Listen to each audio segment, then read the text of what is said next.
That's right. I absolutely agree. Something that the Quran says, the Quran talks about heaven and hell, not being places, but being actually states of mind.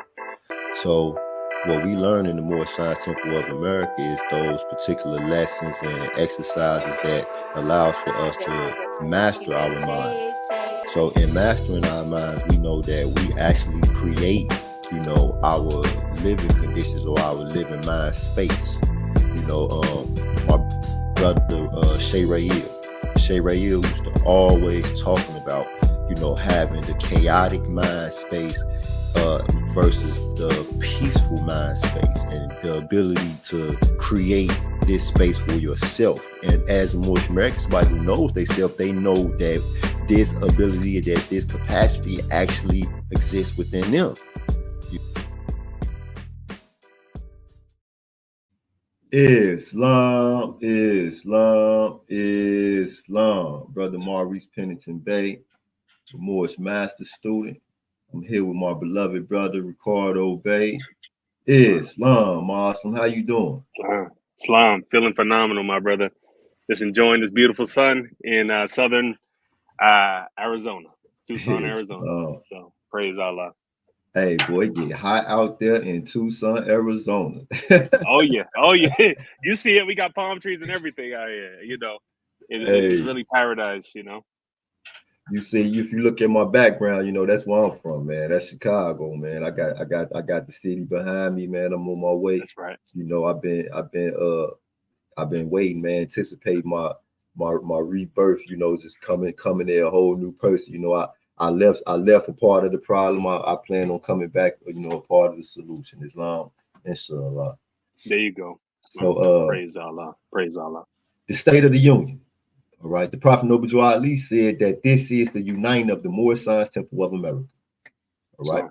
So, during that time, when the Prophet was authoring, or when he was preparing our Holy Quran of the Moorish Science Temple of America, there was only one temple. It was not like it is today, where we have, all of the various different grand bodies who, each, doing their work. But the Prophet Noble Drew Ali still put that instruction in the Quran. This is the uniting of the Moorish Science Temple of America. That was the Prophet Noble Drew Ali, prophesizing, seeing into the future, knowing that this day and time that we live in will come. And he was also putting us in the proper mind space, so that when we do come in or move into this time, which we are, me and you and I, we are born into it, especially as Moorish Americans.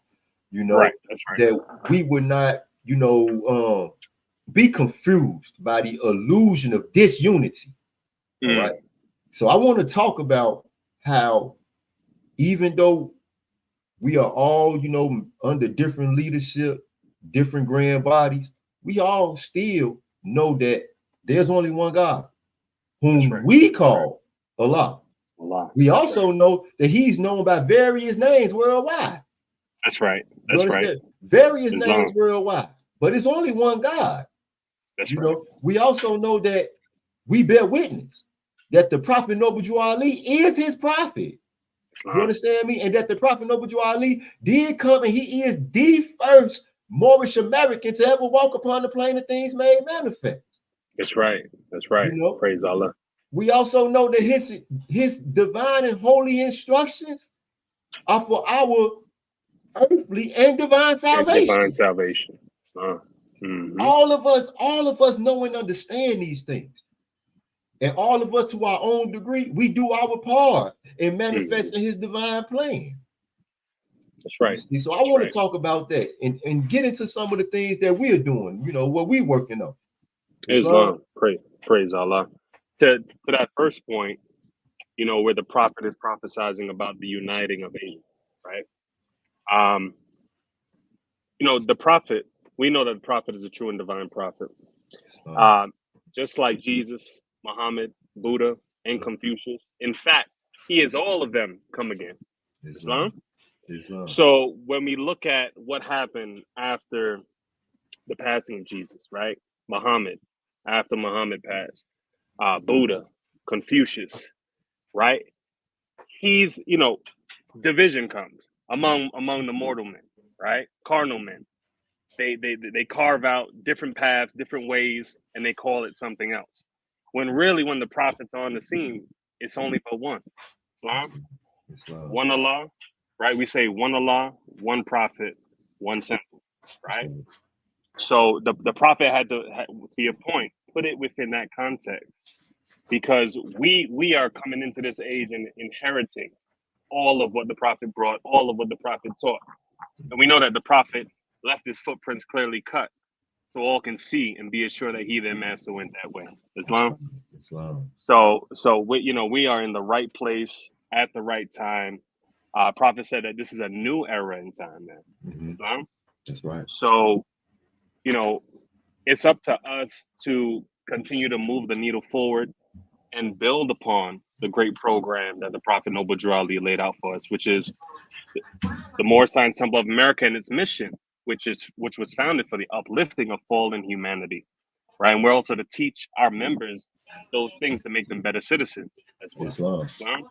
So, we have a duty from a divine sense, to the national sense, and it's up to us to be able to to take care of ones who are seekers after truth.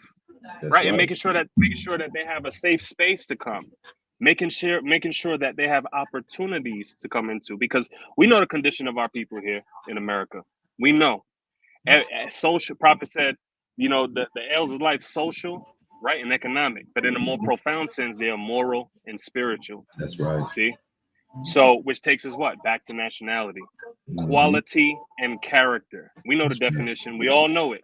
Nationality is the quality and character that arises from the fact of one belonging to a nation or state. So we got to go in and we got to propagate the faith, and we got to teach this doctrine that the prophet laid out for us here, Islam. And we have to change those minds. Prophet said, if I could get you to thinking, you can save yourselves. What is he implying? Is that we don't know what to think or how to think. Islam. The question is, are we even thinking? Islam. Hey, listen. You see? I literally remember times when I wasn't thinking about nothing, man.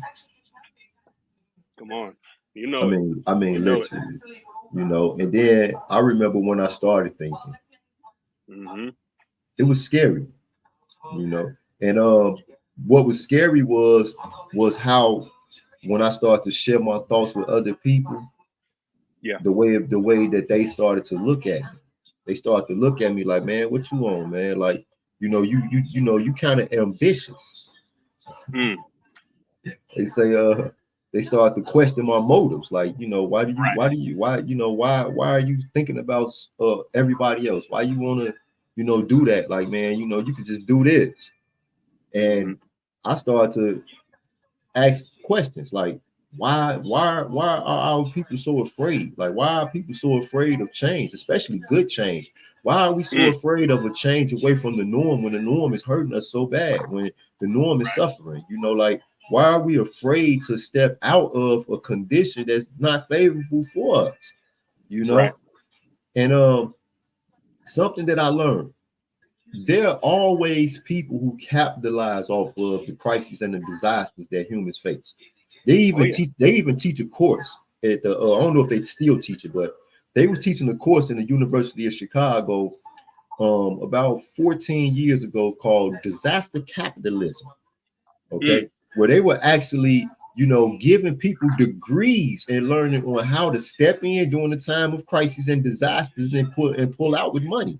Situations like Hurricane Katrina, or what happened in Haiti, or what's going on in Ukraine right now. That's a big market. Like, one's got to understand that when this war is over, Ukraine is going to need to be rebuilt.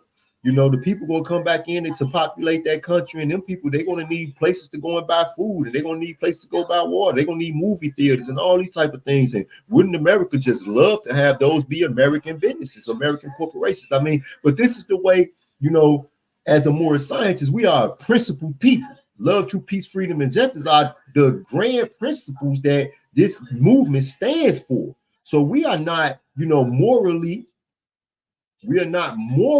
allowed to establish a capital businesses or for-profit businesses on the backs of disasters and crises. While at the same time, we should be thinking about our future in the same way, in the manner that these other ones is thinking about their own future and planning on, you know, how are my children and my grandchildren's children, how are they going to eat in the future? You know, this is the job of leadership, to create programs that our members right now, and the children of our members and the grandchildren of our members right now, could go through the programs that we establish, and then the whole community at large can benefit and can grow. Remember that, you know, we are appointed, consecrated, anointed to do what? Extend the learning. You know, not stagnate it or keep it the way that it is, but to extend it. That's right. The Prophet Noble Ali said that ours is a wheel inside of a wheel turning. It's turning, meaning that it's in motion. You know, so there needs to be always the idea that progress needs to be made, no matter where we are. You know, we always need to be building and building and building and building and establishing means for our young people to build even more. You know, so this is what it's all about. You know, so when we talk about the state of the union, you know, we start asking ourselves those honest, real questions like, are we right now in a position to progress and to move forward? That right there, like, that's so key. That's so key. Can you hear me, brother? I just want to make sure we're good. Yes, I definitely hear you. Islam, praise Allah. I got cut out here really quick, but glad to be back. No, to your point, man, I think the majority of people are comfortable, is what it is. Change is unfamiliar. Change, well, you see, in not knowing creates fear. And when you can't perceive the next step, you don't go out on faith, because you don't know that it's going to work for you or not. You don't know whether it's going to work for you. And I think fear is one of the biggest killers, right? It says that the graveyard is where many dreams, aspirations, and goals die. You see, because of individuals or a collective of people's fear of taking action. You see, but that's why this organization that we're in is so crucial and so key to the success of our people, is because it is a thought organization. The Prophet is getting us to thinking again. See? And what we are thinking. Chapter 1, Allah and man are one. Allah and spirit man, the essence of who you actually are, is one. And when you look at Allah and all of his creation, we know that Allah is truth and truth is all, and all is Allah. Everything is Allah, right? And when we look at what Allah has created, when we come in to the understanding that Allah and man are one, that within itself is proof that you can go out and create whatever you wish to create. That's right. And that's why the Prophet teaches us, Allah never made that heaven that you blaming on him. He never made that hell that you putting on him. We're creators and we make our own. That's right. So as I mentioned to you before we got onto the camera, the thoughts influence our emotional state. The emotional state is what we act upon. What we act upon creates the experience or the result that we see before us. So if he's getting us to think a certain way, what to think and how to think in a certain way, success is inevitable. Success is inevitable because he says that there is no failure for the human soul. That's right. Allah is leading on. And if Allah and man are one, Allah is leading on and victory is sure, regardless of where you find yourself along the way. So we know that even in the striving and failure, we know that failure and success is one and the same. I used to have a mentor. He used to say that failure is only feedback. That's all it is. Failure is feedback because you have to accept the good, what we perceive good, with the bad, what we perceive bad. It's about the culmination of the experience, because when you know that there's no failure for the human soul, then all is well. This is why I say teach him religion and his death shall be happy. Death shall be happy, that's right. There's no failure.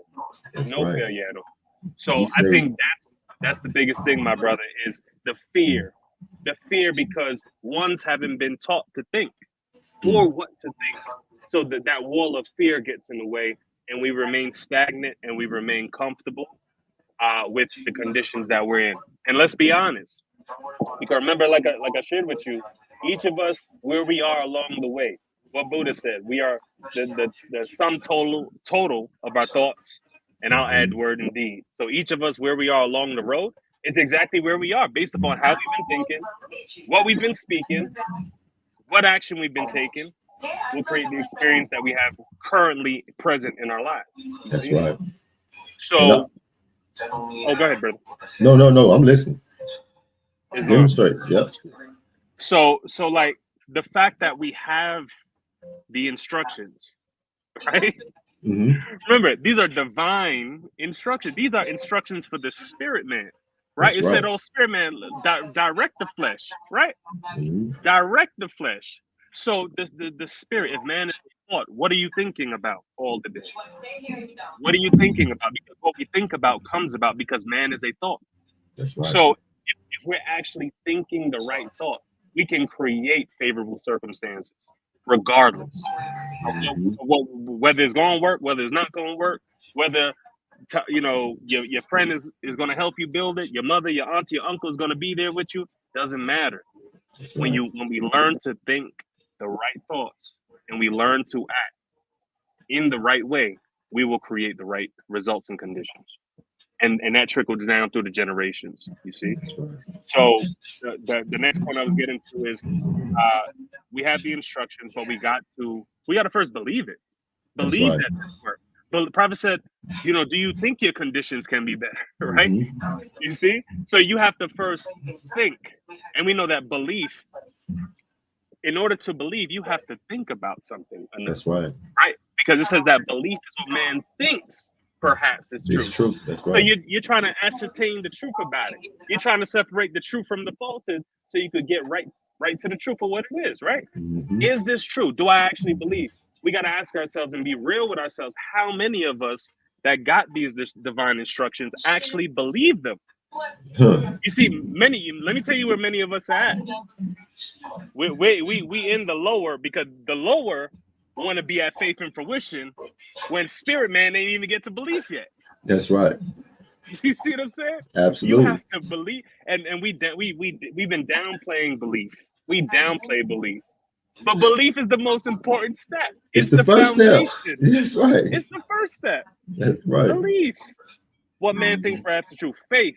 Once you get to what it is, okay, now I know this is true, and fruition is last. Man himself, the thought of Allah himself, the truth. The truth. You know, the something? Creator. Now draw for this. Right? So I'm gonna camelback ride with you, right? So belief is what man thinks perhaps is true. Okay, so ones get the lessons. Because we're here, we're here in the Moorish Americans of America. So ones get the lessons, they study the lessons, they sit inside Sunday school, and they bear witness to individuals who have taken these lessons and created for themselves a better life, better conditions. Okay, now where they fail to believe is in themselves, in their own ability to learn to apply the science, because more science, like the chairman always says, A. Griffin Hill always, it's an applied science. It's something that you have to do. This is not an AI. More science is not AI. You can't just, give it a command and then it do the work for you. It don't work like that. You understand what I'm saying? We is taught to be self-sufficient.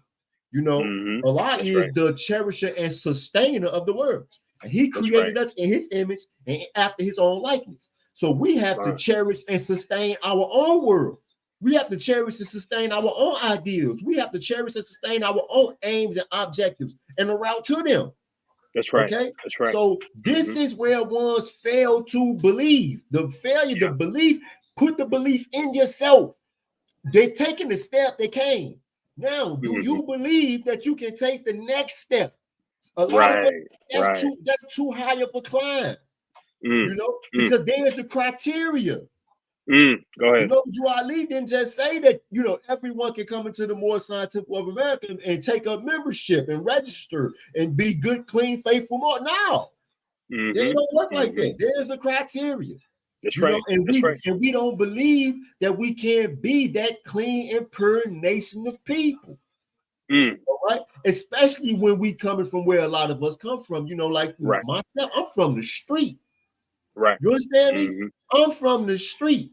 I'm from some of the grimiest blocks. Right. I spent 2 decades of my life in prison. You see, so having this type of background, having this type of climb, that's a steep hole. It's a climb. Climb up out of in order just to get to the surface. That's right. Okay. That's right. So a lot of us, when I look back and I ask myself, well, what happened to all them brothers who started this journey with me? Why they're not here now? The reason why they're not here now is because along the way, they lost belief in themselves. They didn't lose belief in the prophet. They didn't lose belief in these lessons because they got their eyes on ones who are making their conditions better. They start to think that it's something special about you. Ricardo Bay is just so different. Then they start creating stuff. Yeah. You understand what I'm saying? They start making up stuff. They start making up all type of reasons why you're different. You understand me? They just don't want to accept the fact that no, you're just contributing more effort. Islam. You're just trying harder. That's it. Islam. Because again, the Holy Quran of the Moorish Temple of America in chapter 1, it says that unnumbered foes will stand before the face of man, and these he must overcome, overcome them every one. Every single solitary foe we all got to face eventually. That's right. That's every obstacle that there is for the human to even come into contact with, we all are going to come in contact with it eventually. Every mountain, we all got to climb it. Every valley, we all got to cross it. No matter what it is, you understand me? It's going to find its way to the threshold of our door. Now, if we follow the instructions that we've been given, we got an instruction book. Whereas, how many people got a real instruction book? Yeah. I mean, that has been divinely prepared by a prophet for them. Okay? A lot of people got instruction books that got good stuff in it, but they weren't divinely prepared for them specifically. Therefore, it's difficult for them to comprehend these instructions. Well, this is written in a language that has been tailor-made for our comprehension. That's right. That's right. You see, and still to this day, I bear witness. I'm watching it. I'm seeing it with my own eyes. Despite the Prophet Noble Drew Ali teaching us that those who represent the lower self are those who were cast out of the holy city and those who accept their teaching. I bear witness that Moors is still accepting their teachings willfully, knowing that the lower self is the devil. Okay, man. What do we? The lower self is the devil, and we already know that even though Allah never created a heaven or hell for us, He created a punishment for the devil. And we know what it is. Okay, we done had multiple prophets defining and outlining for us, and to the best of their abilities, communicate to us exactly what it looked like and what it feel like. And still ones is inviting themselves, taking themselves, and purchasing their way to this place. I don't get it. I don't get it. You know what it is, brother? For it. Islam. And I ain't talking about they paying money, they paying blood, they paying sweat, they paying tears, they paying time, which the physical body is subject to time, more. Subject to time, that's right. It is. Okay. As a beginning and ending. It has a beginning and an ending. And guess what? That span in between it that we call lifetime is valuable. Yes, sir. Okay? Because here he must tarry many ages until his lessons are all learned. So the lessons all learned. That's right. So you're going to tarry here for many ages and ages and ages intentionally, willfully? You're going to step over dollars just to get to dimes? You understand? I don't understand when the Prophet Noble Drew Ali told us without a doubt or a contradiction, the lessons of this pamphlet are not for sale. Not for sale. He said, but you can receive it at an expense. So there is a cost.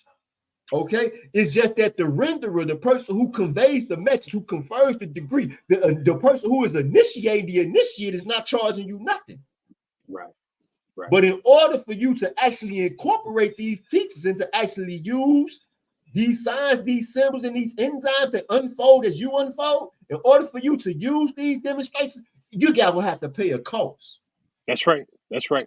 Okay. I always said that cost is, you know, the cost is the old life. You got to give up the old life for the new one and come into the marvelous light of Islamism, like the Prophet said, Islam.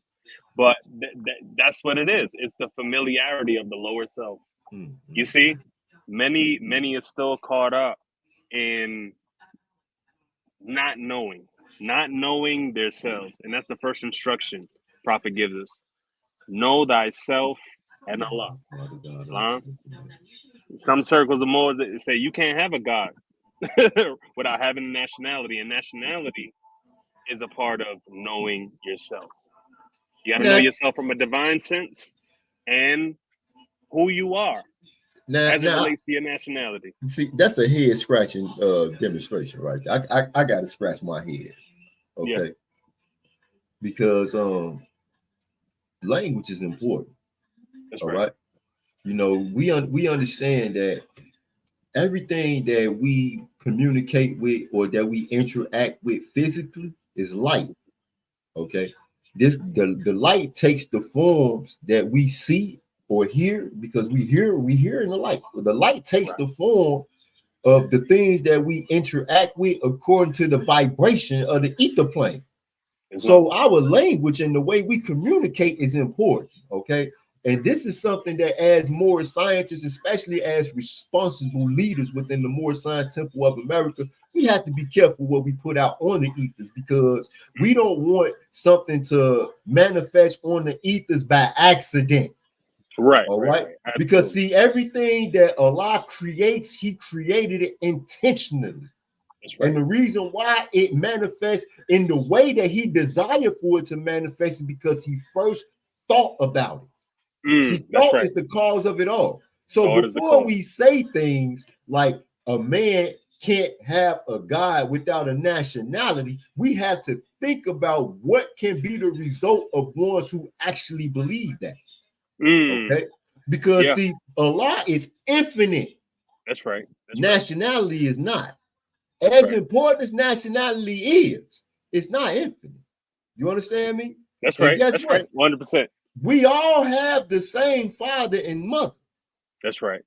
Okay, so the origin is important. We have to start teaching members and Asiatics in general who might not never take up membership. We have to start teaching them the truth about where they come from, so that they can know whom they're going to be returning to. That's right. Okay, the Prophet Noble Drew Ali asks us a series of questions. Who made you? Allah. Who is Allah?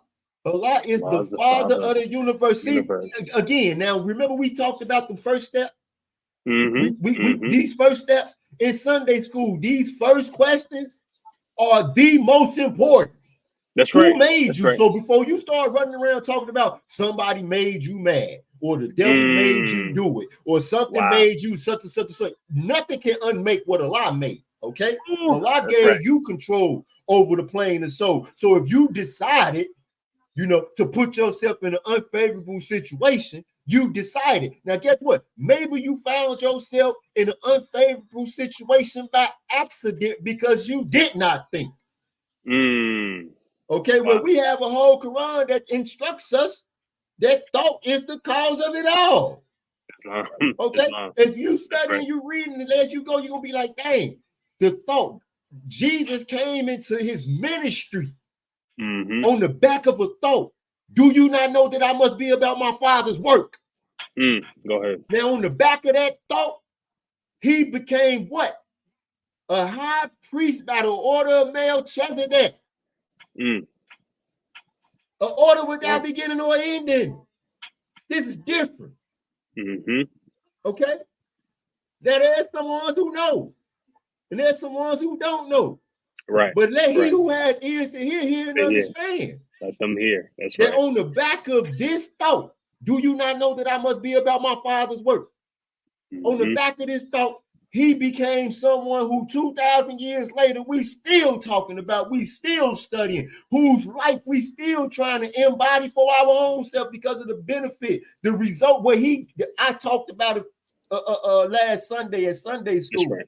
That's right. About the reward that Jesus received from Allah but living the life. A Living massive life reward. Mm-hmm. Okay? A massive reward. So now we have to be very, very careful because thoughts manifest in various ways. But once we release them, ain't no catching up with them. This is one of the lessons that I take away from the Nation of Islam. You know, they talk about the speed of thought, 32 billion miles per second. They say that thought travels at 32 billion miles per second. Now we know it gotta make sense. Yeah. So we say, well, how do I benefit from knowing this? You know, what do I get out of knowing that thought moves that fast? Well, I can't travel nowhere near 32 billion miles per second unless I roll or ride on a thought wave. Yeah. One. Yeah. Okay. Number two, once the thought is released from my mind, ain't no catching up to that. That's right. So now we got to be careful with what we think. When we start thinking, man, next time such and so do something, I'm gonna kill him. You probably already killed him because you done put that thought out there, and you're not going to be able to catch up to it. That's right. That's right. That's why the prophet teaches not to harm in thought, word, or deed. Because it's dangerous, Mo. Islam. While at the same time, when we start putting them positive, affirming thoughts on the ethers, and we start riding them thoughts, because what did the prophet Jesus say? Let us forget the flesh and go with mind into the land of fleshless things. That's right.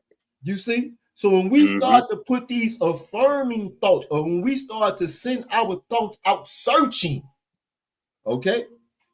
When we say send a thought, Mo, what you talking about? I'm talking about what Solomon did when he told them to go find out if these women were telling the truth about this baby. Send them thoughts out searching. Okay, because they can do that. The Holy Quran of the Moorish Temple of America communicates that it's a vehicle. If you could go with thought into a land where you're not at right now, it's a vehicle. Yes. Okay? Yes. It also teaches us there's a workshop in the mind. Workshop of the mind. That's right. Things are made of thought when we build up character. Well, it's a material. Okay, and whatever type of material you can think it to be. Right. Okay. Right. So we have to, in order for us to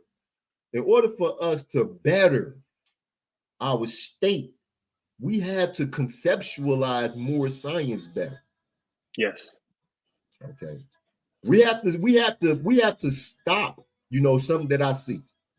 You know, I go on to YouTube and I look up, you know, I'm the master student. I'm a master student, not a master student. All right. With that being the case, I am continuously trying to learn. Well, I'm no longer in prison, so I don't have time to just devour books the way that I've read thousands and thousands of books. I can't do that no more. But they have this technology where I could just listen. That's right. That's so, right. On YouTube and I put in and I listen to more science, and what I hear is I see people with turbans and fezzes on, and then they start to give us lessons from all over the place. And everybody but the prophet. Why don't you open the Quran? Yeah. break down chapter 3 or 4 or 5 or 6 or 33 or 34, 35, 36. You know what it is about law. They don't open it. They don't get the divine constitution and bylaws and start saying, well, you know, how do we actually use this? They get to open up all types of, you know. I'd be like, Mo, what the freak that got to do with? I'm a Moorish American. So at the end of the day, if and when I decide that don't mean nothing to me, you can't hold me to that law. But you can hold me to the prophet's divine law. That's right. Anytime. I will be held accountable according to this. That's right. Okay. Now, the same thing. You need to learn when you proclaiming yourself as a Moorish American, and you, especially when you want to go into Rome's court. The Moors always want to go into Rome's court. I don't know why you want to keep going into Rome's court. Because every time I've heard, you know how many times I've heard the Moors, one Moor say they can't wait to take another Moor to court. And I'd be saying to myself, I'd be like, the Prophet Noble Ali said specifically, Stay out. Don't Stay out. take your brother into Rome's court, into the European court. I'm like, they really don't study the truth. Isn't obedience the first step though on the 12-step ladder? The first step. It's the first step, right? Prophet, and to your point about you know, ones dressed in turbans, fezzes, going into all different types of literature. It's because ones take it for granted the size of it. They're looking at this, 48 chapters, couple, you know, tens of pages long. Prophet gave us 3 pieces of literature. Holy Quran of the Moorish Temple of America, gave us the 101s and the Divine Constitution and Bylaws. And if you want to go in, if it takes you into other studies, cool, but get the foundation first. Because if you try to go into other books, you're going to get lost because you're not reading it from the proper perspective. And we know that perspective is everything. How we see, right? Even, look, what is that, chapter 7? With Prophet Jesus, he says that of wisdom I have you to say is the consciousness that man is all. That Allah and man are one. And naught is naught. That power is but illusion. That heaven, earth, and hell are above, around, below. So, fam, that's perspective. That's right. Somebody says, seek ye first, and all things will be added on to you. We're not just talking material, spiritual. This is spiritual food. All of this is being recalled, remembrance. We know that to remember Allah much means success for your life. So that's why the Prophet divinely prepared the pamphlet to remind us of Allah in all things that we do. Right. Whether we're at work, home, or on the street. See? There that go? That's right. Now you're the one that's consistent with yourself, like the Quran talks about. Where now men can rely upon thee, right? That's right. To do some work, right? To where you can be raised up from the ones around you to rule. Islam? So that's really what it is, man. Prophet is raising a nation of leaders. You know, leadership. We need more leadership. I have a book in the house that goes into leadership. It's called Leadership You. It says that the main theme of the book is leadership starts with you, but it's not about you. That's right. That's the truth. Simple. That's the truth. And if we just that mindset of you've been actually raised up to reach down and pull up. That's right. And put other in position, like we were talking about at the onset of the meeting, creating opportunity for our people. That's what it is. They don't got they feel like they don't have nowhere to go. Nobody supports them. Nobody's providing anything for them. But it's up to the ones that know, right? Because when you know, you're supposed to do better. That's you see? When you're in ignorance, I can't hold you accountable for what you don't know. You just don't know. But when you know, now you're responsible for what you know. Now you are held accountable for the actions that you take, private and in public. That's right. That's how it goes. You see? That's right. And if you're part of this organization, guess what? Everybody's always watching. Everywhere you go, they're watching how you move. And that's why the Prophet, you know, all throughout the instructions, right? We got to keep that conduct square no matter where we at. No matter where we at. Because guess what? Allah is always seeing. That's the thing about carnal man. Carnal man get caught up in the fact that other men don't see and forgetting the all-seeing eye. Wherever you are, there he is. That's right. That's right. You know something? It's just to think about, you know, how exactly what you said is true. You know, I never forget when I started studying more science and I kind of stepped away from, you know, everything that I was dealing with, like, you know, and I started to, you know, be an outsider looking in, right? And I would see, you know, men stumbling around, bumping around, high, drunk, trying to figure out, you know, how they was going to pay, you know, debts that they had accumulated or, you know, this, that, or whatever. Now, mind you, I'm in prison. Okay, right. So it's this little small sardine can that, you know, 1,000 or so people all live in. You know, you can't hide anything, but people still try. You understand what I'm saying? People still try. And now I'm sitting there and I'm saying it's so much easier to be over here. I don't know who I am. But I had made the decision that I was not that guy. It was so much easier to be over here learning who I am, being around and in the safety of people who knew who they were. And I'm not talking about safety from, physical harm. See, the thing is, the Prophet Noble Ali said that the Asiatics in America need to learn to love instead of hate. We learn how to hate. We learn how to deal in the nonsense, right? Yeah. We just haven't learned how comfortable it is to be where you are beloved. Come on. All right. Come on. And when we get in those spaces, some of us, we have what the grand governors call trust issues. All right. Some of our trust issues go so deep that we don't know how deep they go. Yeah. And we get around all of the people who love us, who care for us, and who are doing things for us, and we question that. We are afraid to take the help that is coming from Allah through them. Okay, because his cares continue to us all in our love to each other. That's now, right. The Quran is telling us that Allah is going to do for you. He is going to do for you. He's going to do for us through us, though. So how can I make up in my mind that I am not willing to accept something from you? Knowing that if anything comes to me from God, it's coming through you. It's coming through man. It's coming through. That's right. That's right. So the Quran teaches us that it is in our benefit to be friendly to mankind because it's in our interest. That's right. That mankind should be friendly to us. So instantly, if I was not very friendly, I was not very humble at all. I'm still not that humble. Okay. I am friendly. I'm a friendly dude. You know what I mean, man? Right. Man, you friendly? Yes, I am. Right. All right. But I was not at all a humble guy. Okay. But the second step is teach him modesty, and he shall not be ashamed. Right. I have a past where there are things in it that are shameful. Okay. Now, I do not want to move forward in my life repeating these shameful acts. That's right. I want to no longer be ashamed of my actions. That's right. Now, in order for that to happen, I have to be modest.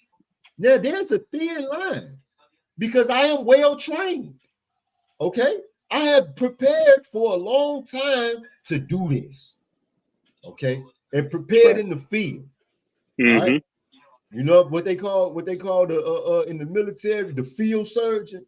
The person, who performs surgery on the battlefield where the injury happened, while the bullets and the bombs is still going off. That's why I worked at.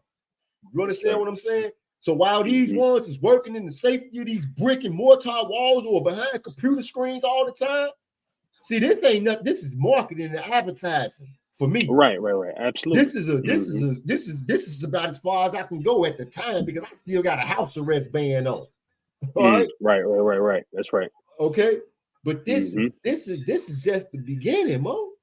That's right. The Prophet Noble Ali was out there teaching more science and gangways and standing on milk crates and going to wherever he found individuals that had an ear wide open and a heart that was open to receive. He was there to deliver. You draw? That's right. So I feel like when the prophets say, imitate your prophet, that I have to imitate the prophet. I don't give a freak wherever my feet meet pavement. It's about more science. That's the order of the day. That's right. I don't come bringing a portion of this demonstration. I'm trying to give you all I got. That's right. That's right. Okay? 100%. Now, this is where we conceptualize uplifting fallen humanity. You can't wait for them to come to you. Oh, it's a whole lot of people who need us. And the reality is they ain't never coming into the temple. Right. It's a whole lot of sisters out there in the streets who need us. Okay, well, we're going to forsake them because they ain't never coming into the temple. We have to develop routes. We have to build those bridges that the prophet told us to see crossing in the sky. That's right. That's right. Okay, we know they there because they there in thought, but we have to create physical bridges that others can see so that they can cross, or at least we can meet in the middle. There you go. There you go. And you know what it's going to take, brother? It's going to take being the message that you bring. And that's for all of us. Being the message that we bring. That's the only way we could truly build these bridges. But you see, what happened a lot of time is many of us half message it and we burn the bridge in the process. You see, because we let that, once again, we haven't subdued that part of ourselves. We are still dwelling in the shamefulness of ourselves and the history and the past of the things that we've done. And I think that's where many people are at. They haven't forgiven themselves for the wrongs, and maybe they're not striving hard enough for purity in life. Because that's what we're instructed to do, right? Turn away from sin and strive for purity in life. Prophet Jesus says, "Sin, go and sin no more." And sin no more. That's right. That's that opportunity that is given to each and every one of us every day to get it right. That's right. That's what that is representative of. But I think many are stuck in the past ways. You see, so but to your point, we have to build those bridges. We have to go out into the community. This is how we keep the prophet out front. This is how we imitate the prophet in thought, word, and deed. Is we got to go meet the people where they're at with the message so that they can see it. So they can, right? What it say? When men see the light, walk in the light, they can be the light. That's right. That's belief, faith, fruition. That's right. That's right. it. Okay, we got to get it right first. Okay, so we got some programs I remember reading Marcus Mosiah Garvey. He said that when he first came to America and he encountered the so-called leaders of the Negroes in America, that they didn't have no programs for the people. They didn't have no programs. They didn't have no programs to help the people actually make their conditions better. Okay. Right. So with that being the case, we have programs, I want to talk a little bit about the program that you are president of, the 5 Principles Foundation. Sure. All right. This is good work. I'm reading the business plan, right now. Well, I actually done read it 1.5 times. I ain't gonna say I read it because I'm dealing with technology. I got the computer reading it to me. There you go. While I do other things, yes. But yes, man, let's talk about that though. Demonstrate. Islam. So yes, indeed. I'm the president of 5 Principles Foundation. We are positioning the organization as the philanthropic arm of the Moorish Temple of America, and where it's all started, it goes back to, how back in the day, we would have our study groups, right? We do our study groups, bring people in, and we'll disseminate information, right? So it got to the point to where the group was asking, okay, so what are we going to do with all this now, right? What? How do we put this in action? And it was really, a lot of history, a lot on the temple, what was done in the past, and a lot of the question was, well, where is it today? You see, and so there was a small group of us. We got together and we said, what can we actually do that's going to be a value add to the Moorish Temple of America? And we came up with the name 5 Principles Foundation. We didn't create it. We know that it comes from our highest 5 principles, which are love, truth, peace, freedom, and justice.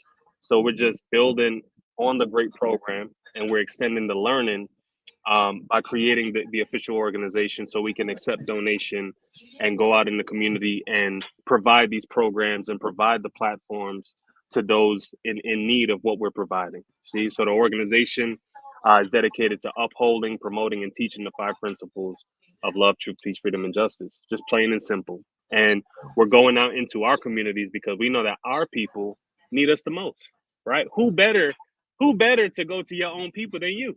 Right. You see, it's just as simple as that. And once to the point of when we know better, we're supposed to do better, and we're just simply taking initiative by creating these opportunities. So 5 principles, we have 5 different programs.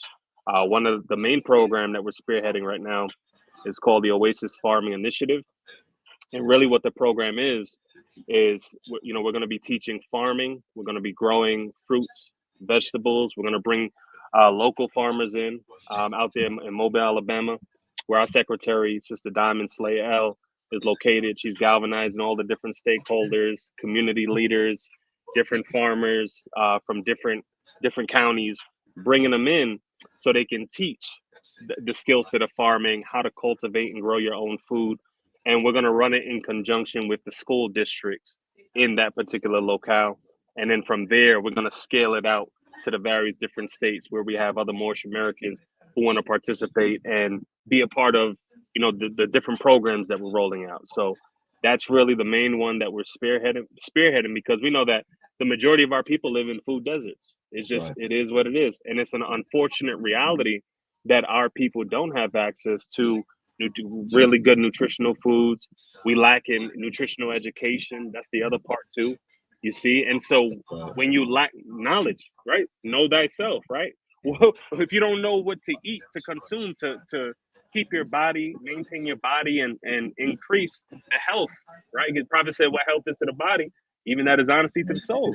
If you don't know, you're going to accept anything, right? Sound familiar? Accept your teaching, right? You're going to accept anything. And then this is what lead into the disease and all the ailments that we see in our community. You see, I grew up, my great grandmother, bless her. She lived a very long life, but in the last stages of her life, she dealt with a lot of these ailments, diabetes, Alzheimer's, dementia, high blood pressure, hypertension. She dealt with a lot of that. And a lot of that comes from when you don't know what you need for your body. That's right. Then, the unfortunate reality is if you stay on that, what they say, low vibrational food, and you continue on that path, then you end up taking insulin. You end up taking these things to supplement because your body shuts down and it stops producing the natural chemicals that it needs to function and regulate itself in the right way. So this is much more deeper than just growing food. We're going in and we're changing the mindset, right? Building on what the prophet laid out, getting us to think again. Are we thinking about what are we eating? What are we consuming on a day-to-day basis? So, and I think the best approach to that is the approach that we're taking here, as far as teaching people how to do it themselves. What they say, give a man a fish, he eat for a day. Teach a man to fish, he eat forever. So that's all we're doing, right? And we are teaching our people Islam. So we're simply building on the Prophet's great program of uplifting fallen humanity. We have a few other programs. One is called, the second one is Men of Distinction, Women of Virtue, which is leadership and development. As we know, leadership is very necessary. And in the Moorish Temple of America, once again, the Prophet is grooming leaders. So we are extending that learning into the community, into the schooling systems, teaching the youth, right? We're starting middle school and up, and we're going to teach, these principles, etiquette, right? How to lead, how to think, and because the young ones these days, there's another program out there for them too. But we want to make sure that our program can get to them first. That's right. And we know that when we start them young and they grow, and they unfold, then they're going to cherish and remember those moments, the memories, the learning. They remember, you see? And then what do? We know that each one's supposed to teach one. So now it starts with what they say. It takes one match to start a forest fire. So all you need is one. And it kind of goes back to what we're doing, right? It's like, we can teach a bunch of people, right? Will everyone get it? Maybe not, right? We hope, because hope is the beacon, right? We hope everyone will get it, but we're dealing in reality. Will everyone get it? Maybe, right? But if you just get one or two, that's all it takes. Right. One or two to create a ripple effect, because now that's going to change the generations.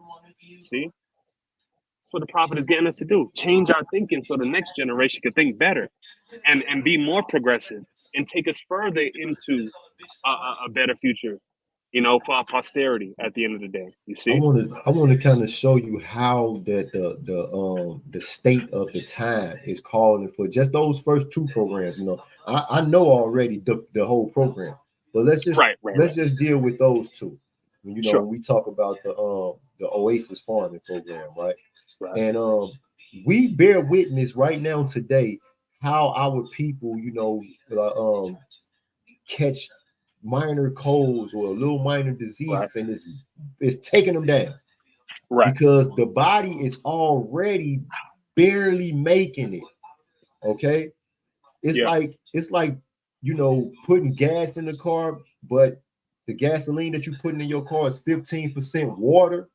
You know, we know what that will do to your car.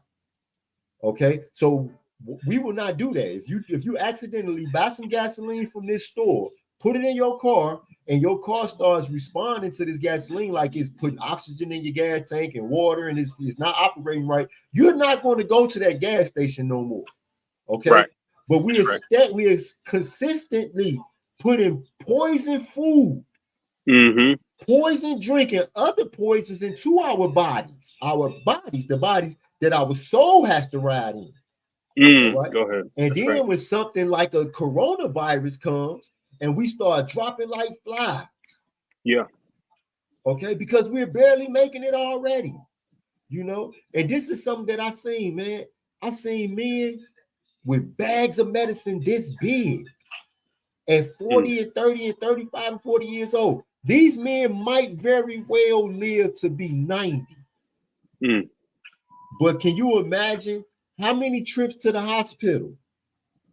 How many surgeries?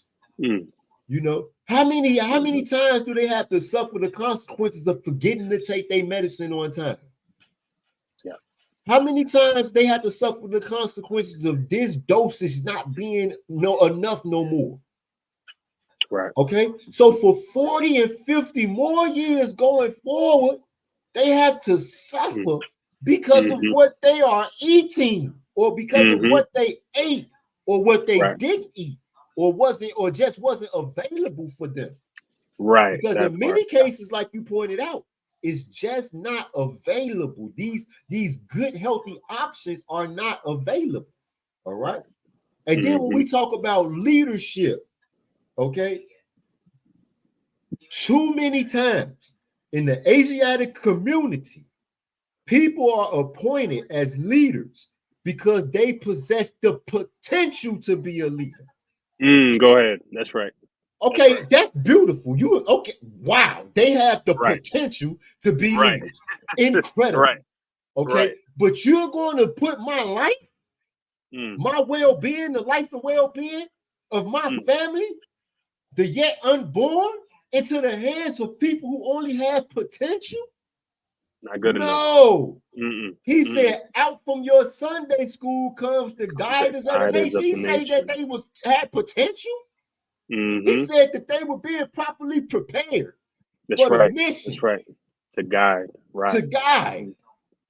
So yes, the program, because you know where a lot of us learn when we first experience, being placed in authority, the gang is. Okay, well, the principles are different. That part. Yes. Leading according to these 5 high principles of love, truth, peace, freedom, and justice, and leading according to the principle of hook or crook is totally different. That's right. 2 different worlds. 2 different. See, under one condition, I am bound morally to the principle of love, truth, peace, freedom, and justice. I am bound morally when I have to make my decisions. Now, my job is still to lead these ones into the best semblance of progress that could be manifested. Okay. Now, on this hand, well, I could just say, man, look, y'all, bro, we can just go rob whoever. We can just go sell some dope. We can just go do whatever thing to solve the issue of not having the money. Where on this hand, I can't do them. Them are not options. Right. So now we still climbing along this 12-step ladder. Okay. So now when we reach the 11th, the 10th step, he said, teach him benevolence and his mind shall be exalted. Shall be exalted. Right. Okay. This individual now develops the ability to produce what is needed morally. They ain't have to carry no baggage before Allah that they don't want to be carrying before Allah. That's right. All right. So the Prophet Noble Jew Ali, he begins by saying, teach him obedience. Okay. He says that obedience to law is a fundamental principle. Loyalty to government is a fundamental principle. That's right. Tolerance is a fundamental principle. These are building blocks. Mm-hmm. We cannot go into the process of building dwellings for the sons of men without the building blocks. There you go. There you go. Got to get the basics. Got to get back to the basics. So this speaks to how needed this program is. I remember reading one of my favorite people. Listen, y'all. If for y'all people that like, that's on YouTube and you like going on YouTube and you want to get something, it's a man named Jim Quick. Mm-hmm. Jim Quick wrote a book called Limitless. Mm-hmm. There's only 2 books that I have ever read in my lifetime that I can say without a doubt that are better than this book. Okay, one is the Holy Quran of the Moorish Temple of America. The other is the Great Quran of Muhammad. All right. There ain't no other book that I can say without a doubt or a contradiction that I believe is better than Limitless. Now, in that book, in Limitless, we're gonna take a step back too while I talk. But in that book, he quotes someone else, and he says that if you want to make $10 billion, then you need to solve a $10 billion problem. There you go. There you go. Now, yes, sir. The fact that our community lacks qualified leadership is an invaluable problem. Mm-hmm. Mm-hmm. It's invaluable. It's like that guy, Machiavelli, who wrote The Prince. Right. He was attempting to solve this same problem. Now, what did that do? But listen to what he did. Now, remember that as a Moorish American, we are bound morally by our principles. See, Machiavelli wasn't. Right. So Machiavelli made the prince reliant upon him so that he could have a free ride. The doggone prince couldn't take a crap without turning around asking Machiavelli how to do it. All right. Where the Prophet Noble Jew Ali, one of the members who followed the Prophet Noble Jew Ali, said this about the Moors. He said that Moors are men upright, independent and fearless. That's right. Independent. Mm-hmm. So we're not raising ones who are dependent upon others. Now, of course, we work well together. Right. Because we lack the vanity that would make us not able to work well together. While that being the case, we are effective alone. That's part. That's right. That's right. Okay. That part. Mm-hmm.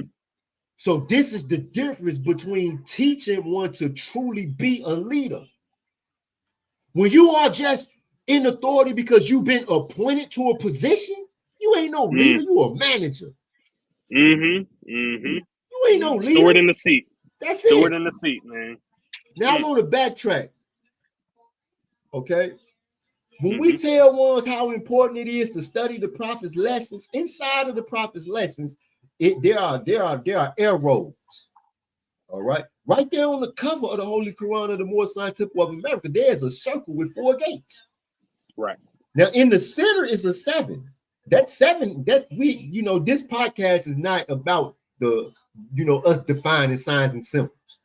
Okay. But in the center of that circle, there's a 7, and that 7 has a special, very important meaning.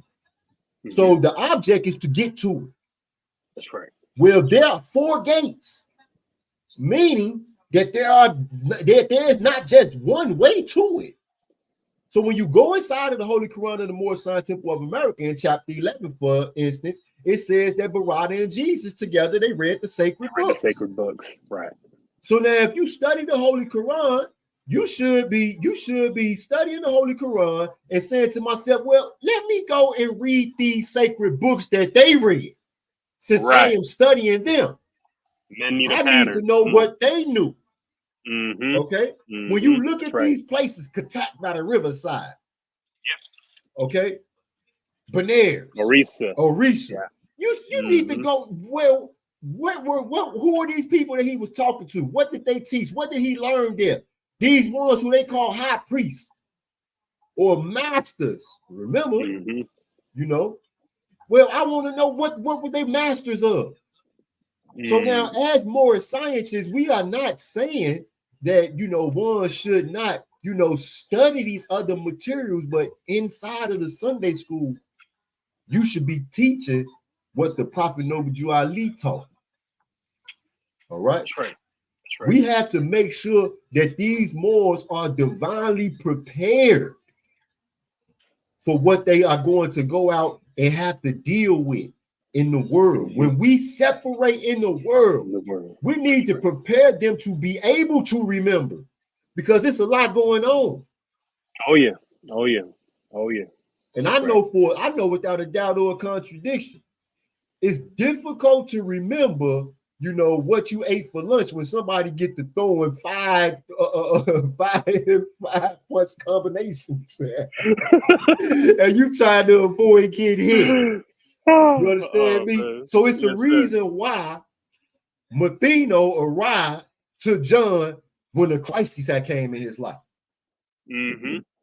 Okay, because he knew that his mission was going to depend upon him being able to go into a chaotic situation, and be the message of purity. That's right. That's difficult. Okay, it's difficult for one who has not been properly prepared and well trained, true leaders. Because if the teacher is gonna leave a footprints clearly cut, which y'all could see, well, dang, well, what if they walked across the water? Or what if they walked across the volcano? Or what if it was the desert and the wind blowed and moved the sands around, but the footprints are still gonna be clearly cut? Yes. They are. That's right. That's right. That's right. That's right, brother. Oh my goodness. Like the leader has to be able to reach the people where they're at. Hands down. Hands down. And that's why we're instructed, communicated to the ignorant for their instruction, communicated to the wise for their own improvement. Hence, master student. You're always somewhere in between, but you're constantly moving. Because you always going to have to reflect back, right? It said reflection is the business of man. Reflect and be able to share from your own record book how the instructions, how you've applied it to your life and the results and the benefits that is given to you. And then also in the position to remain humble enough to be taught by those who are further along the line than you are. That's just what it is. That's what makes a great leader. You know what I'm saying? At the end of the day, and being able to communicate, right? See, Jesus was a master teacher, man. I mean, when you look at chapter 10, right? Jesus spoke on the unity of Allah to the Hindus. He says, the universal Allah is one, yet he is more than one. All things are one. By the sweet breath of Allah, all life is bound in one. Speaking their language. That's right. He's communicating the message to them in a manner in which they can digest it, in which they can comprehend it, to where we can come to that, to where we can come to that same foundation. And we know that the rock upon which man builds himself, Islam, we can come to that same understanding. Why? Because when I understand what we're discussing and you understand what we're discussing, now we can have a meaningful connection. Now we can have a meaningful conversation that has a direction or trajectory that should increase. You see, that should be that should be value add now. Now I'm adding value to you and you're reciprocating that. And that is how we're building and we're growing meaningfully together. See? Right. So that's what makes the teacher. And the Prophet Noble Jew Ali was that. I mean, when we reflect on his life, work, and teaching, look at the people he galvanized. You see his, the ones who patronized them in that day. You see, Europeans, other Asiatics, right? Judges, bankers, attorneys. He galvanized all these people because he knew that he knew that he could be a resource to them, and they could be resourceful to what he was establishing for us to benefit from, and him as our benefactor, right? So he knew the power and the strength in being able to leverage the efforts and the experience that others had in the communities where he was doing the work. That's right. That's real leadership. And Absolutely. he led them. They followed and believed him. They knew he was Allah's man. He was Allah's prophet. They knew that. That's why they sprung into action. You see, when you know that a prophet was sent to you, you spring into action. But you got to believe it first. If you don't believe it, then it's fancy words in the book that you're reading at that point. It's phenomenal. You see what I'm saying? It's us that animate it. We got to bring it to life. See, we got to bring it to life and be the what did Prophet Jesus say? What did Noble Drew Ali say? He said that what I am, all men shall be. That's right. What I've done, all men shall do. Take it to the Bible and greater. You see what I'm saying? Greater things he shall do. You see? So when we know that to be true, aka when we have faith in that, then we can get to fruition, and then we'll see the manifest result of our actions because of our obedience and belief in the first place. That's right.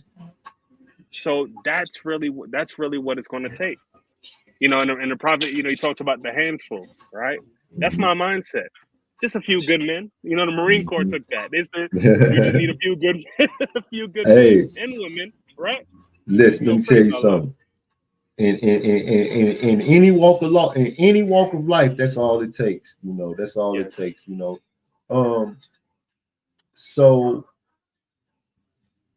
communication is so key, right? You brought that up. Communication is key, and the elements of there's elements to communication. I give communication this definition. It's a thought exchange. All right.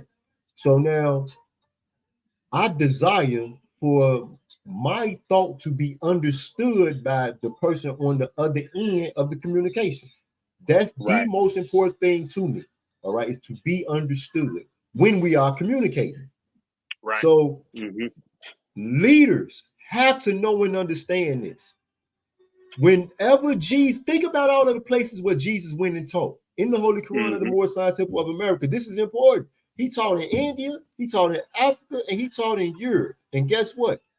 They all understood him. They all understood him. Right. Now, when we read in Acts, after Jesus had left, after he had ascended unto God, his disciples stayed imitating him and teaching. And listen to what it says in the book of Acts. It says that there were people from everywhere. It was Romans, Ethiopians, Arabians. It was all types of people. Yeah. And when the disciples spoke, they spoke in tongues. And it said that everybody understood them. Everybody understood, right? Because they had learned this from the master, Rabbinat of the Rabbinat. They had learned it from the teacher of the teachers. How to communicate and meet people where they are. Yes. Think about it. Not only did he communicate to all these different nationalities, he sat down with the thieves, the courtesans, and the extortionists and communicated to them in language that they could understand. That's right. That's right. See, we got to know where we are and know where we came from. That's another issue. When we think about the state of the union, we're trying to unify, but we're trying to unify on a plane separate than the plane from where we are. We right here on Earth. A lot of times, most of these temples are where? They are in the ghettos all across America. So know where you are. Know your people. Okay? We have people right now. I think I told you about this. I know I told Hornbuckle Bay. Me and Hornbuckle Bay were talking about this earlier today. When I was down, it was a Russian mafia guy named Mr. P. So Mr. P, he says to me, he say, babe, he say, you smart kids. He say, what you gonna do when you get out of prison? I'm like, what you mean? He say, I mean, how you gonna make money? You've been locked up a long time. Like, what you gonna do when you get out of prison? Now, in my mind, I'm thinking I had just met the guy yesterday. Yeah. Right. I mean, literally, he got off the bus yesterday and we having this conversation today. Or he's initiating this conversation with me. But I'm saying to myself, like, why would I even tell him what I'm gonna do. But something told me just share a measure. Still So small voice. Come on. I say, man, well, one thing that I want to do is I want to start some delis when I get out. I want to sell sandwiches from all over the world. If somebody come from out of town or whatever, and they miss home and they want to get a sandwich, from their home or where they come from, they could get it, from my deli. I shared this thought with him, and he looked at me and he said, "I knew you were smart kids." He say it's people 6,000 miles away from your neighborhood trying to figure out how they can get to your neighborhood and sell your people food. That's right. He say, "Yo, people, go and see a house. Got the money for the house, love the house. Still turn around and say, how much is the house?" He say, "Yo, people, go and see a car. Got the money for the car, love the car. Still turn around and say, how much is the car?" He say, "Yo, people, go in a restaurant. Look up at the menu, say, give me that, and don't care how much it costs." And everybody in the world know that. And everybody in the world is trying to get to your neighborhood to sell your people food. Why in the mother freak ain't every temple in the Moorish Temple of America selling food? History tells us. All we got to do is reflect. Go back to Malcolm X when they was building the Nation of Islam. They built the Shabazz restaurant, took off. Right? Go ahead. That was just one endeavor, though. Now it was other things. But when you talk about food, shelter, and clothing, these are the things that the people can't live without. Basic Why necessity. are we allowing for people to come from all over the world to our community to provide our communities with the necessities of life? Whereas we right here, constantly having businesses meeting, constantly trying to figure out how we're going to solve this economic issue. Right. Okay. Well, I'm going to tell you what's the problem. The problem is not that we don't have a means to establish financial engines. We definitely have the means because we live in a world where full faith and credit is given to all public acts. Right. So we definitely have the means to establish the financial engines. Well, who gonna work for you? We are a sick people. We are hard-headed, stiff-necked people. So before we can even establish these economic engines, because what we're gonna end up doing is going out to find other people to come and work for us because we can't rely upon our sick people. So we have to start to solve these moral issues.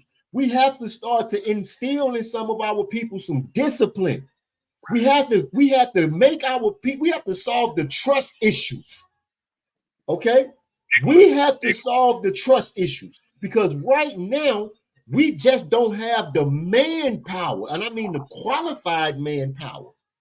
And Moors, when I start talking like this, Moors start looking at me like I'm crazy. And I be telling them, I'm like, man, are you paying attention? I mean, I'm looking around at a whole lot of people and I'm saying to myself, I wouldn't hire you. So when I build this business, you think I'm gonna hire you just because you got a nationality card? No, I'm gonna be going to Sunday school. Listen, I'm gonna be going to Sunday school and I'm gonna be asking the Sunday school teacher to let me see his report card. Right. That's right. Because I need to know where you are along the way. That's right. If you are properly prepared to come and help to govern and run these establishments. That's right. Okay. So we have some issues, and these two programs that you just mentioned will help solve them because eating this poisonous food affects us mentally as well. Yes. Man, everything got it's massive amounts of sugar and starch, and the way these things, get our brains running, it's difficult for us to control the monkey mind, the thoughts. It's difficult for us to control these thoughts. You understand what I'm saying? And then a lot of times, what happens when despair, if a little seed of despair gets planted, it blooms so fast because what do it engrosses much of it. Right. The heart, it engrosses much of it. And these are individuals who we supposed to hire to run these institutions that we building. Stop it. Right. Stop it. We got to be real. We got to be real. We got to be honest where we are at. It's not where it needs to be right now. That's okay. Right now. We working on it. That Yeah. part. As long as we're moving toward it and we're working to become better. We always say 1% better a day, right? Look, don't shoot for 50% a day. When you do 50 one day, you're gonna do negative 100 next day. That's just how it goes. Progressive 1% better. That means we'll be straight 100 days. there it is, right? So we'll There be it is. straight. What 100%, brother. 100%. And it's like we have all these grand ideas when really we what we need to do is we have to scale back and we have to reverse engineer how we get to the end goal, right? I was told a long time ago, you want to start with the end in mind, right? What is it? What's the vision? That's What's one the of the vision? 7 habits of highly effective people, you know. Islam, right? Begin with the end in mind. Absolutely. Begin with the end in mind, That's because right. you have to know what the destination is, right? Prophet says, right? He talks about the destiny that is not uncertain nor unknown. That's right. He know what it is. He experienced it. That's right. So we have the same. He's given us the opportunity. We got to walk in the footsteps, clearly cut. All can see. Be assured that he went that way. The master, he went that way. And we got to pick up and take those steps. But reverse engineering where we want to be honest and transparent about where we're at. Because I think that's the other thing too, is we're not honest with ourselves. We all think we in fruition and doing the work, and that's not really the case. You know what I'm saying? Because upon discovery, you'll find that we've been slouching, we've been slacking. See what I'm saying? I'm just using we generally, right? Yeah, that's right. That's what leaders do. Right. So we do have a lot of work to do, right? And we always talk about how that work is on self. Many of us we haven't scratched the surface yet. That's what it is. You see, you could be 10, 20 years in a physical building and never had been there. That's right. We're the temple, but we know the temple is not a place of meets and bounds. No. It's not a country to be reached. Islam. So you could be physically there, and your mind could be in Asia, worrying about everything. You see. So how we know that somebody knows a man is being what he knows, right? That's what the record say. If man must know, he must himself be what he knows. So we can tell who knows what because we're all being just what we are, just what we know, right? Being ourselves at the current point in time. We know that the true self is spirit, right? But we can all be only what we are at the very moment, at the very time that we're being. You see. So lots of work to do. We reverse engineer it. Have a scalable thing. Don't try to go out and do the grand ideas and That's what unfold they everything call one smart time. goals. There you go. Specific, measurable. Specific. Go ahead. Achievable. You got specific, measurable, achievable. Rewarding. Come on. Time bound. Yeah. Go ahead. Yes, sir. Yeah. Gotta be smart. Gotta be smart. That's right. You know. So, and it's one of those things. It'll take time, but we'll get there. My thing is, always work with the willing. Work with people where they're at. Prophet said there's work enough for all to do. You see? Right. So I work with people based upon where they're at. I put people, I have boxes. If you're in the A box, like we running. You know what I'm saying? We got a lot of work to do. We in that circle, we movers and shakers. In the B box, okay, you might not necessarily be doing what I'm doing, but there's something for you to do, and we'll figure that out. We'll figure out how to work together somewhere along the line.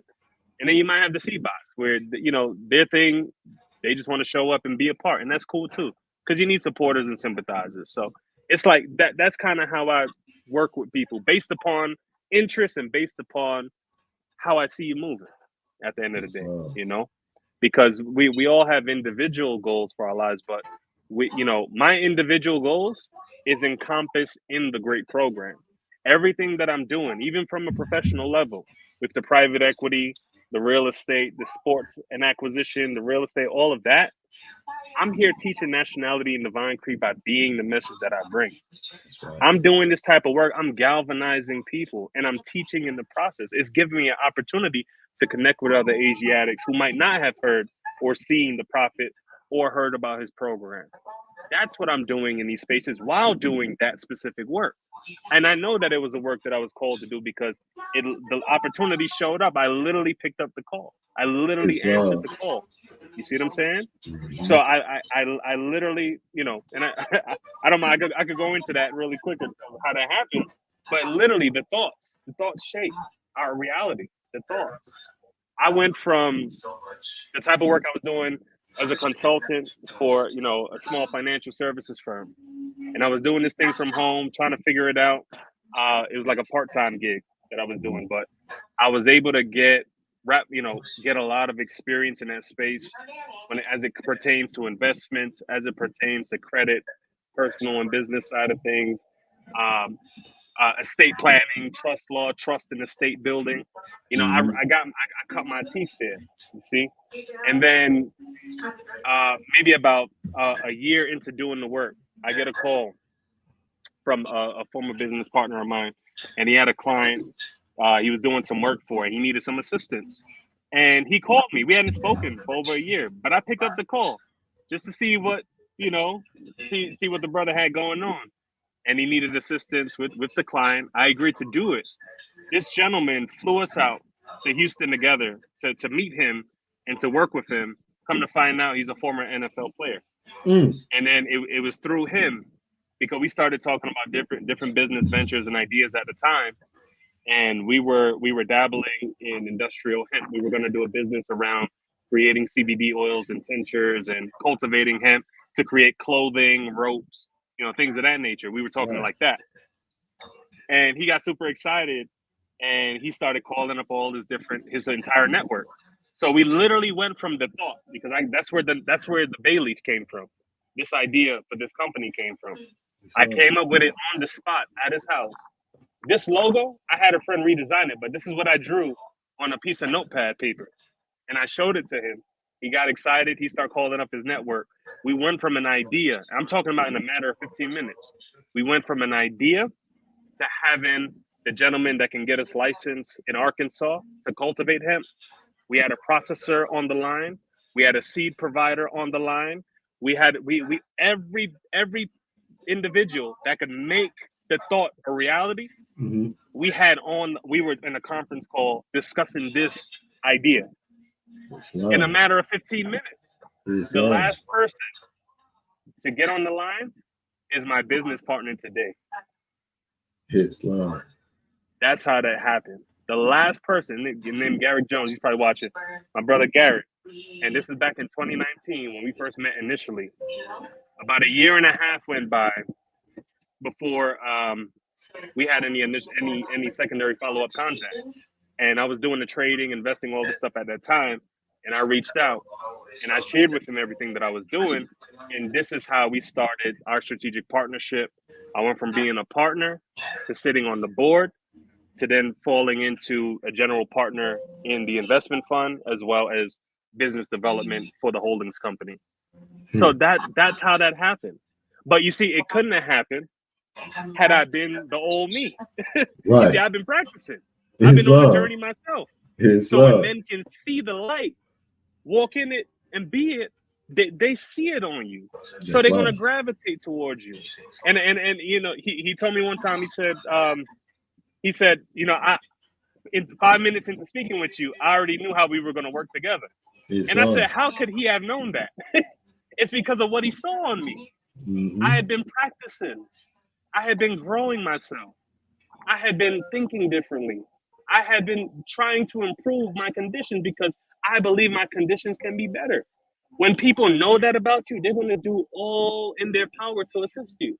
They're going to do all in their power to aid you, to get you to where you need to be and create opportunities for you. So that's why I'm creating these opportunities, is because I didn't show up here just out of random. I showed up here because one man believed in me and he gave me an opportunity, and I'm now in a position to where I can give back through the Moorish Temple of America, through the philanthropic organization that we've set up here, because of the opportunities that were created. You see? So everything, all of my personal goals, my objectives is intertwined in this great mission of uplifting fallen humanity. You see, at the end of the day. So that's what this work is about for me. At the end of the day, this is a means to an end. The end is to create a safe space to where we can get to that destiny that is not uncertain nor unknown. That's what this is for me. That's what that is meaningful work to me, because as I'm toiling, that's what I have in mind. So I already know it's done. It's done. You know what I'm saying? So praise Allah. Yes, that's what it's all about. You know, that's what it's all about. I love hearing it because I was there. I've been here for a while. Been close to 16, close to 6, 5 years now. I remember you always had the strive towards. You see, I stopped because coming into the Moorish Science Temple of America actually put the what am I moving towards? put that there. And I was the same way. I was always striving towards. I just didn't know what was that. What was that? It was uncertain, you know. But then when the Prophet Noble Ali came, then it became a certain destination. So now this energy is directed towards something that I can see. So and I'm putting my feet. I know that every step I take is safe because I just seen somebody go that way. You understand? Yes, sir.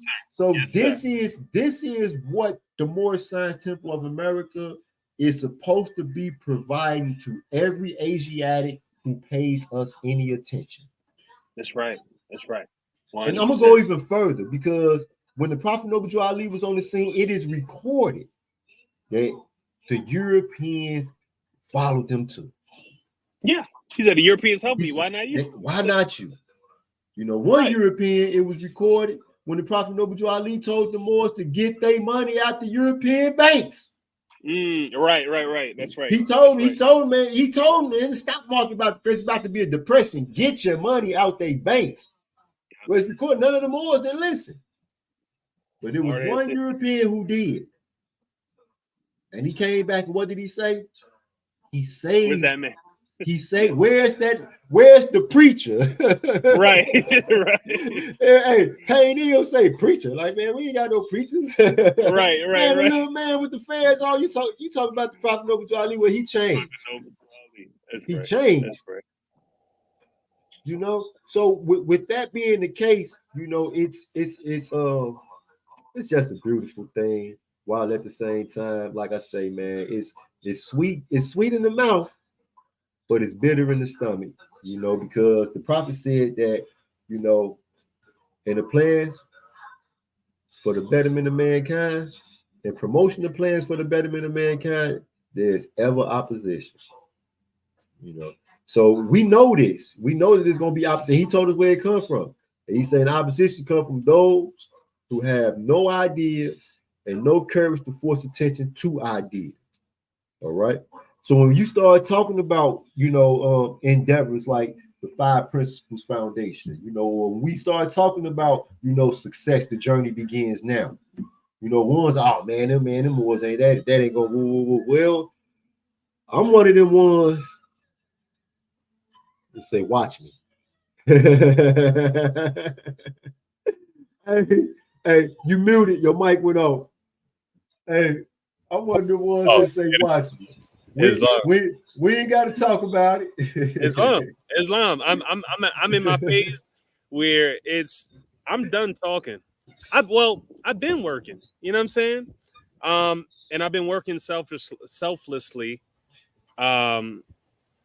just to provide these opportunities. At the end of the day, I know that what we're doing, we can't do forever, but what we can do is we can provide for the next ones coming up.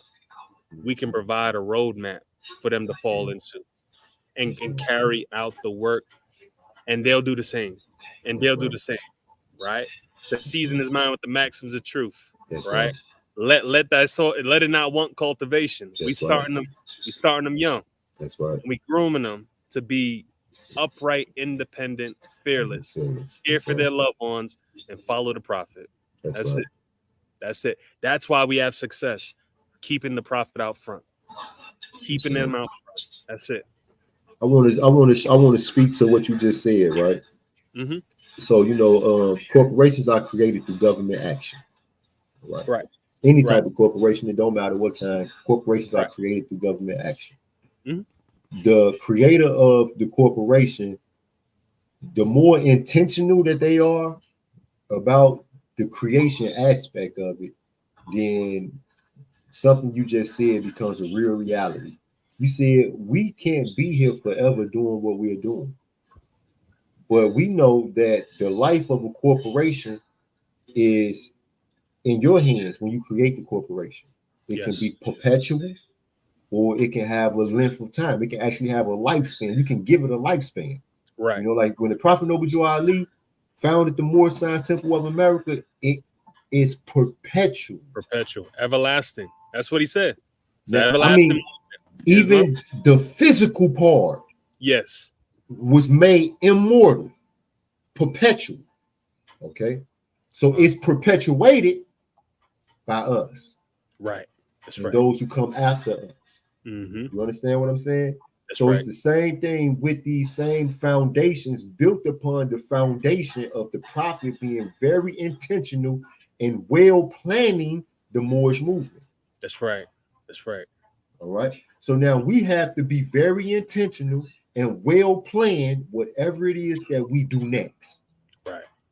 All right. 100%. So with that being the case, it was a pleasure. It always is a pleasure. Always, brother. We're gonna continue to do the prophet's work. Working. Marching and counter marching, lockstep together. That's it. That's it. Praise Allah. Honest to you, my brother. We've been locked in for some time, man, and it's been a pleasure to initially meet you, to learn, grow with you over the time, in spite of whatever condition or circumstances that you might have been in. We still stayed locked in through the entire thing. Like I shared with you off camera, I got to get grandma's voicemails to you. Yeah, you know what I'm saying? I gotta hide those. When I was checking my phone, I was like, "Who's from Chicago?" I listened to. I was like, it's your grandma. She was calling me. The whole scenario. So I was like, "Wow, praise Allah." And then all the letters that I think I wrote you maybe twice. At that time, that's when I was moving to Arizona. But I still got all the letters and everything, man. I cherish that, my brother, and I look forward to all the great work that we're going to be doing here together. Praise Allah, honest to the Prophet, man. At the end of the day, we here because of what the Prophet Noble Drew Ali laid out for us, and we just gonna continue to carry out the work. Islam. Praise Allah. With that, y'all know, and the crazy thing is I got I don't know how many podcasts I got no more. I just do them. I haven't been here for a while because we had we had some things going on, that demanded more attention. Right. And I had to be able to divide into doing these podcasts and stuff like that. But Allah willing, everything is getting under control, and moving forward. We're gonna be on the waves. Demonstrating more science. Sharing. The principles of learning. This is the way we learn. This is how we learn. We learn together. We don't know everything. It's impossible for anybody to know everything. It's impossible because we live in a finite reality where things are changing, evolving, and but we master students. And with that being the case, we prepare to take in and learn any lesson. So with that being the case, we don't reach the time span. But I'm gonna say to everybody, it's late. If you like it, like it, share it. You know what I mean? Communicate with your friends and family, whatever the case. I'll see you next time. Peace and love. I'm going outro. That's right. I absolutely agree. Something that the Quran says. The Quran talks about heaven and hell. Not being places, but being actually states of mind. So what we learn in the Moorish Temple of America is those particular lessons and exercises that allows for us to master our minds. So in mastering our minds, we know that we actually create, our living conditions or our living mind space.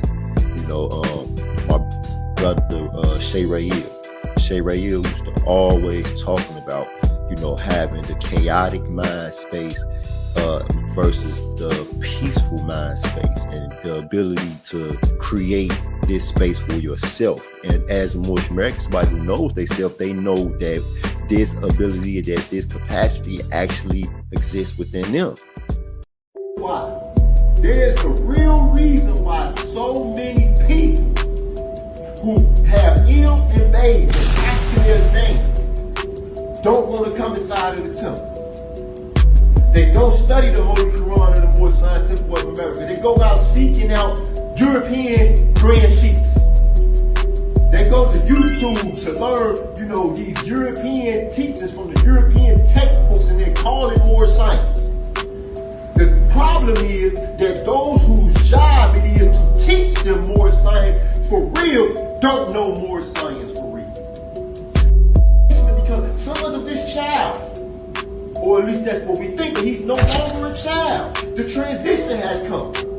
Okay? So now we here in the Moorish Temple of America come in as Moorish children despite our age. It doesn't matter how old or how young we are. Coming here for the first time learning these lessons, we children. But then the crisis comes, something happens, and despite the crisis, we develop and we grow, we unfold. And we go out amongst the bands of society. The bands of society, there are many bands in society. Every family, every group, every business, every corporation, everybody who comes together is a band inside of society, right? And only in the bands of society can we grow, and can society be transitioned and pushed forward out of the chaos deep that we in right now. This low state.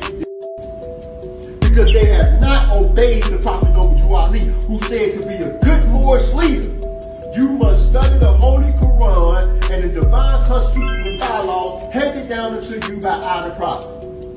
Here it is, we have our sheiks, our adepts, our leaders of men, leaders of temples, studying everything but the Quran. They study everything but the divine constitutional bylaws. As soon as you come to them and say, hey, let's sit down, let's discuss law, they don't start talking about the divine constitutional bylaws, Act 1 through 7. That's not their idea of what law is.